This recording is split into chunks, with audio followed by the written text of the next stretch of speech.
Every 5 years, something huge happens in India's finances. It's this high-stakes balancing act that decides how trillions of rupees and tax money get divided up between the central government and all the states. And this affects everything, from the roads you drive on to the schools your kids go to. And right at the heart of this whole massive debate is one single number. 41%. Yeah, on the surface, it's just a percentage. But trust me, this one number, recommended by the 16th Finance Commission, is about to change the entire financial relationship between the center and every single state in India. But what does it really mean? Is it fair? Is it enough? And you gotta wonder, what does this one number tell us about the future of every single state in this country? Well, to figure that out, we first need to understand who's calling the shots. To get a handle on this 41%, we first need to meet the referee in this high-stakes game. See, before 2014, splitting up the money was kind of like a tag team effort between the Finance Commission and the Planning Commission. But that whole game has fundamentally changed. The Finance Commission is a constitutional body set up every 5 years, and its whole job is to recommend how to split up the tax money. Now, here's the thing. With the old Planning Commission gone, the Finance Commission isn't just a referee anymore. It's the sole architect of India's entire financial structure between the center and states. Its recommendations now carry way more weight than ever before. So let's get back to our number, 41%. This is what's known as vertical devolution, basically the share of taxes that flows down from the center to the states. Now, at first glance, the Commission's decision to just keep it at 41% seems like they're just, not rocking the boat. But the reality? Oh, it's way more complicated than that. So the Commission said, okay, states get 41% of what's called the divisible pool of central taxes. That's the same as last time. So no change, right? Well, not so fast. That's where you gotta read the fine print. And here's the real question. Are states actually getting 41% of all the tax money the center collects? The answer to that lies in what exactly is in that so-called divisible pool. Okay, so here's the catch, and it's a big one. The center's total tax collection isn't just one big pot of money. As you can see here, about a quarter of it, a full 25%, comes from things called cesses and surcharges. These are special taxes that, legally, the center doesn't have to share. They keep all of it. So this is absolutely crucial, because that huge chunk of money is taken out before the 41% is calculated. The state's actual share of the total tax pie has been much, much lower. In fact, it's been averaging just around 37.7%. Now, a lot of states were begging the Commission to cap these cesses or make them shareable, but the Commission decided to leave the system as is. That leaves a massive point of tension just sitting there, completely unresolved. But you know what? The biggest story in this whole report isn't just the size of the pie. It's the absolutely dramatic change in the formula for how that pie gets sliced up among the 28 different states.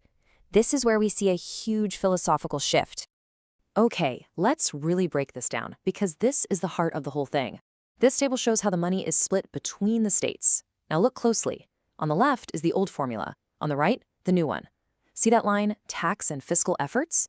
It had a tiny 2.5% weight. In the new formula, poof, it's gone, completely removed. And what did they replace it with?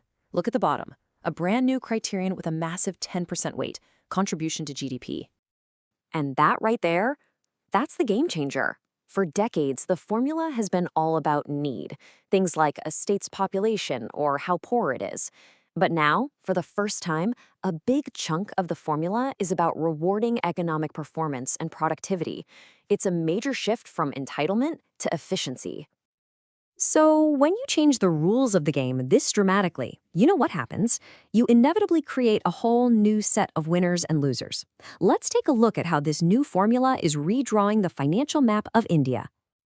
And the impact is crystal clear. States with high GSDP, like Karnataka and Kerala, they've seen a pretty big jump in their share. But on the flip side, states that historically got more because of their large populations and need, like Uttar Pradesh, Bihar, and especially Madhya Pradesh, they've all seen their shares shrink. But get this, even the so-called winners aren't exactly throwing a party. Karnataka's chief minister pointed out that, yeah, their share went up, but it's still way too low compared to its massive contribution to the national GDP.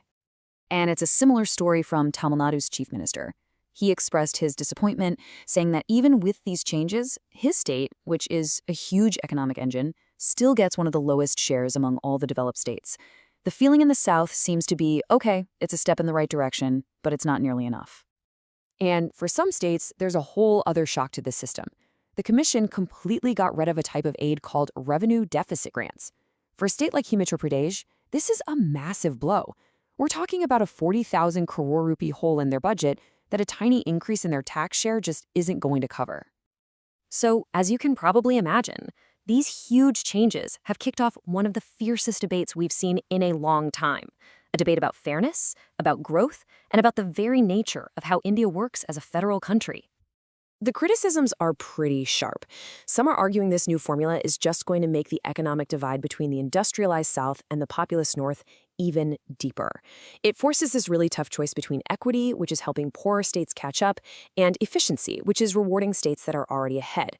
And of course, getting rid of those deficit grants creates a fiscal cliff for some, while that whole cesses and surcharges issue, that's still a major sore spot for every single state. Some analysts have even gone a step further, suggesting that this new formula really reflects the personal economic philosophy of its chairman, Dr. Arvind Panagarya, who is very well known for his growth-first policies.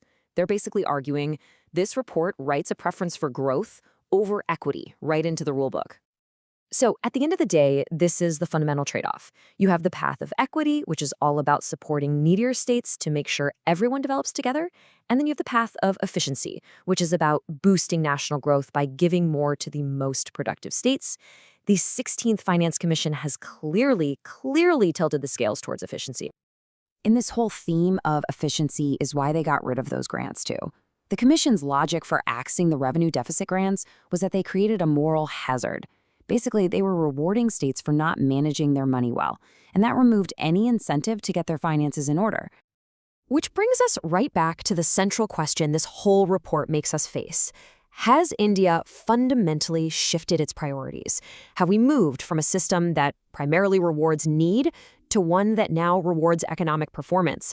I mean, all the signs are pointing to a big fat yes. But this all leads to a final, much deeper question. Will this new focus on efficiency actually supercharge the Indian economy as a whole, or is it going to widen the gap between our states, creating deeper inequalities and maybe even political friction down the road? The 16th Finance Commission has made its choice, and the long-term cost of that choice, well, that's the question India is going to be wrestling with for the next 5 years, and probably for a long, long time after that.